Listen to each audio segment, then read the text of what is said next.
Hi hello ನಮಸ್ಕಾರ ಎಲ್ಲರಿಗೂ welcome to our YouTube channel.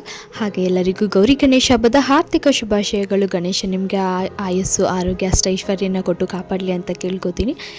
ನಮ್ಮ ಮನೇಲಿ ಗಣೇಶನೆಲ್ಲ ತಂದು ಪೂಜೆ ಮಾಡೋ ಅಂಥ ರೂಢಿ ಇಲ್ಲ. ಹಾಗಾಗಿ ನಮ್ಮ ಮನೆಯಲ್ಲೇ ಇದ್ದಂಥ ಪುಟ್ಟ ವಿಗ್ರಹಕ್ಕೆ ಈ ರೀತಿ ಡೆಕೋರೇಷನ್ ಮಾಡಿ ಪೂಜೆನ ಮಾಡ್ತಾ ಇದ್ದೀವಿ.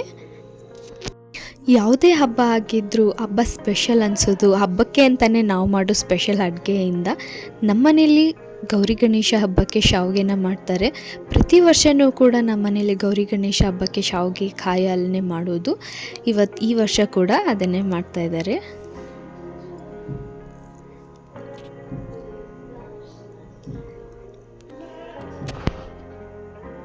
ನಮ್ಮಮ್ಮ ಒಂದು ಕಡೆ ಬಿಸಿ ಬಿಸಿ ಮುದ್ದೆನ ಉಂಡೆ ಮಾಡಿ ಕೊಟ್ಟಾಗೆ, ಇನ್ನೊಂದು ಕಡೆಯಲ್ಲಿ ನಮ್ಮ ಅಜ್ಜಿ ಶಾವಿಗೆನ ಹಿಡಿದು ತಟ್ಟೆಗೆ ಹಾಕ್ತಾ ಇದ್ದಾರೆ.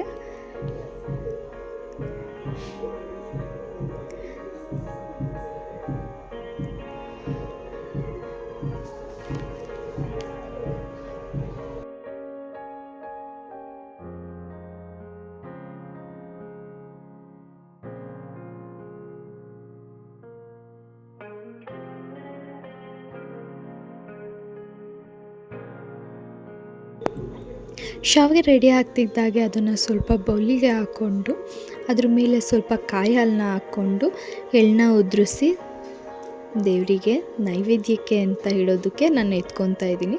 ಎಲ್ಲರೂ ಎಂಜಲು ಮಾಡೋಕ್ಕೆ ಮುಂಚೆನೇ ಎತ್ಕೋಬೇಕು ಅಂತ ಶಾವಿಗೆ ರೆಡಿ ಆಗ್ತಿದ್ದಾಗೆ ಇಲ್ಲಿ ನಾನು ಎತ್ತಿಟ್ಕೊತಾ ಇದ್ದೀನಿ. ಹಾಗೆ ಎತ್ತಿಟ್ಕೊಂಡಂಥ ನೈವೇದ್ಯದನ್ನು ಗಣೇಶನಿಗೆ ಇಡ್ತಾಯಿದ್ದೀನಿ.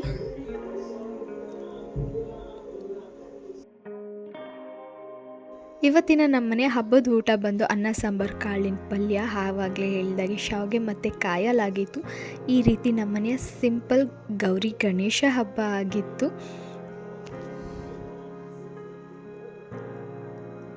ಹಾಗೆ ನೀವೇನಾದ್ರು ನನ್ನ ವಿಡಿಯೋನ ಸಬ್ಸ್ಕ್ರೈಬ್ ಮಾಡದೆ ನೋಡ್ತಾ ಇದ್ದರೆ ದಯವಿಟ್ಟು ಸಬ್ಸ್ಕ್ರೈಬ್ ಮಾಡಿ ಅಂತ ಹೇಳ್ತಾ ನನ್ನ ಇವತ್ತಿನ ಈ ವ್ಲಾಗ್ನ ಮುಗಿಸ್ತಾ ಇದ್ದೀನಿ.